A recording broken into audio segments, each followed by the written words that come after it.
Mes salutations à tous les membres de la presse qui se trouvent ce matin avec nous. Depuis quelques semaines, la PNH est devenue la cible principale des bandits armés. Plusieurs installations de police ont été attaquées. 2 inspecteurs divisionnaires ont été assassinés. Des policiers sont portés disparus. Hier, dans l'après-midi, vers 3 heures, à la rue des Salines, qui se trouve à Delma 32, le porte-parole de SPNH 17, Gerby Geffrard, a été assassiné. La PNH déplore cet acte crapuleux.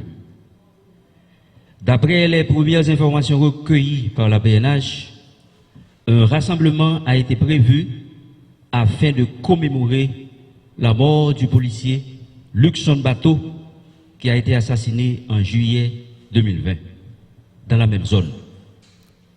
Le porte-parole de SPNH 17 était en train de faire les préparatifs. En réaction à l'assassinat de Gerby Geffrard, ses alliés ont concocté la fusillade de ce matin, qui a entraîné la mort de 15 paisibles citoyens.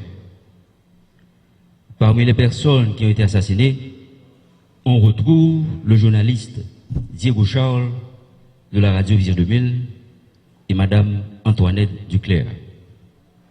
La PNH présente ses sympathies aux familles des victimes.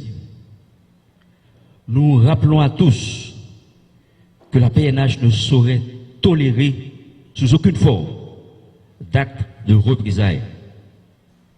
La PNH est là pour retracer tous les auteurs et co-auteurs des crimes. Une enquête est déjà ouverte afin de faire la lumière sur ce drame. Merci de votre attention.